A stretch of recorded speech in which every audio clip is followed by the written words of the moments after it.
السلام عليكم ورحمة الله وبركاته. نحمده ونصلي على رسوله الكريم، أما بعد. أحسن الكلام كلام الله، وأحسن الهدي هدي محمد صلی اللہ علیہ وسلم. حضرت محترم،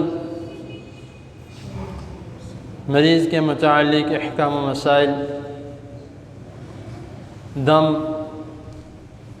اور پریشانی، تکلیفیں اور مشکلات سے بچنے کے لیے جو رسول اللہ صلی اللہ علیہ وسلم نے ہمیں دعائیں بتلائی ہیں، آپ کے سامنے یکے بعد دیگرے اختصار کے ساتھ بیان کیے جا رہی ہیں. آج کا جو ہمارا سبق ہے کہ پریشانی، مشکلات کی حالت میں کون سی دعا پڑھنی چاہیے. سب سے پہلے تو ایک مسلمان جو کلمہ پڑھتا ہے، صرف اس کا کلمہ پڑھنا ہی کافی نہیں ہے. توحید کو سمجھنا، کلمے کو سمجھنا اور اسی کے مطابق اپنی زندگی گزارنا لازمی ہے.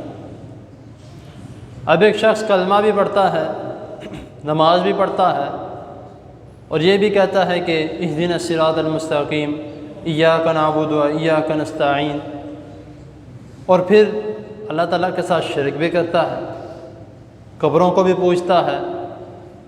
اور جب کوئی ایسا معاملہ بن جاتا ہے پریشانی والا تو اللہ تعالیٰ کے پاس آ جاتا ہے کہ میں پریشان ہوں.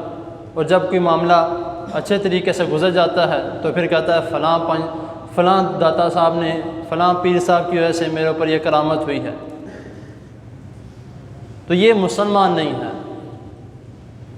اور یہ کلمہ پڑھنے والے کا حال نہیں ہو سکتا، کیونکہ کلمہ پڑھنے والا تو یہ سمجھتا ہے کہ جو میں الفاظ اپنے منہ سے ادا کر رہا ہوں اس کا مطلب کیا ہے.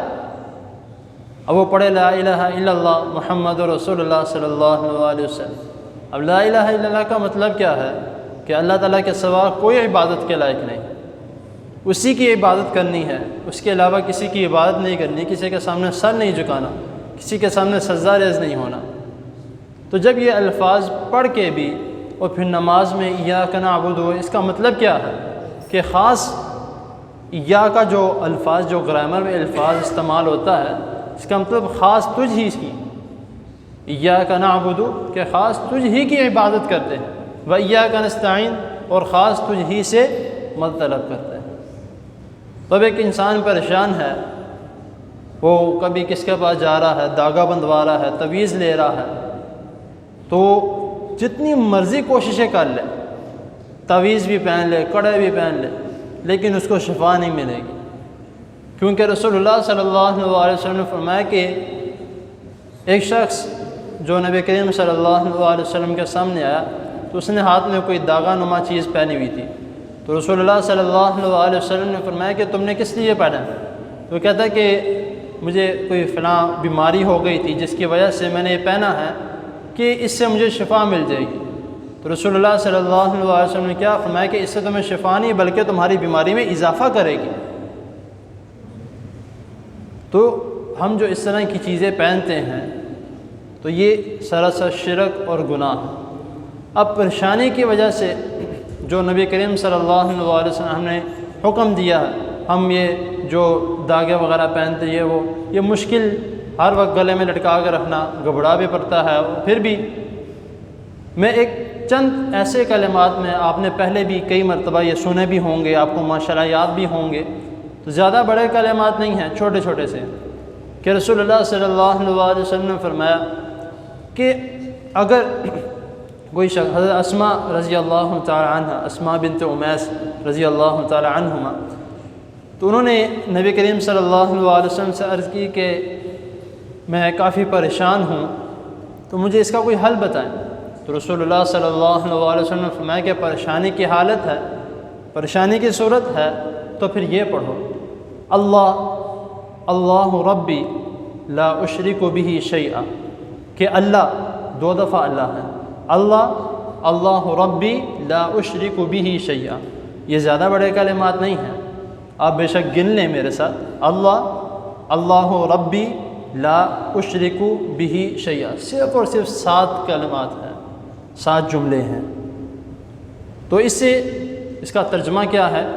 100% اس میں توحید ہے کہ اللہ وہی میرا اللہ ہے جو میرا رب ہے، اللہ ربی، وہ اللہ میرا رب ہے، لا اشرک بہ شیئا، میں اس کے ساتھ کسی کو شریک نہیں ٹھہراتا۔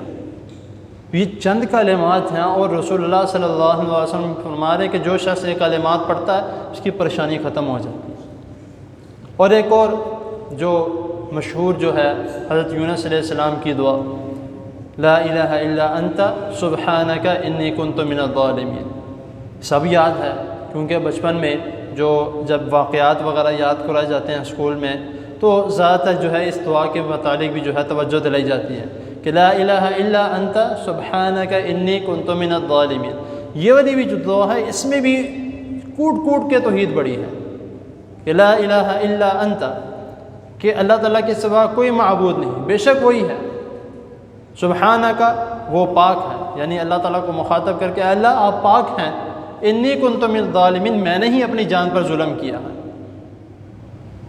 تو جب انسان اللہ تعالیٰ کے سامنے یہ دعا مانگتا ہے، اور رسول اللہ صلی اللہ علیہ وسلم اس حدیث میں فرما رہے ہیں کہ جو شخص یہ کلمات لا الہ الا انت سبحانک انی کنت من الظالمین، یہ کلمات کہہ کر اپنے لیے جو بھی دعا مانگتا ہے اللہ تعالیٰ اس کی اس دعا کو قبول فرماتے ہیں، رد نہیں کرتے۔ تو رسول اللہ صلی اللہ علیہ وسلم نے ہمیں اتنے احکامات دیے ہیں اور اتنے فائدہ مند دعائیں رسول اللہ صلی اللہ علیہ وسلم نے دیے ہیں، ہم اس کو پڑھیں، نہ کہ دعائیں جو باندھ کے یا کسی چیز میں ڈال کے اپنے گلے میں لگا لینا، اس سے شفا نہیں ملتی، پڑھنے سے ملتی ہے۔ تو اس کا ہمیں خیال کرنا چاہیے۔ 2 دعائیں میں نے آپ کو بتائی ہیں، ایک اللہ ربی لا اشرک بہ شیئا، نمبر 2 لا الہ الا انت سبحانک انی کنت من الظالمین۔ اللہ تعالیٰ کی حضور دعا ہے اللہ تعالیٰ ہمیں ہر پریشانی سے، تکالیف سے، مشکلوں سے اللہ تعالیٰ بچا کے رکھے، اللہ تعالیٰ سب کو اپنی حفاظت میں رکھے، اور جو سنا ہے اس پر عمل کرنے کی توفیق عطا فرمائے۔ جزاکم اللہ۔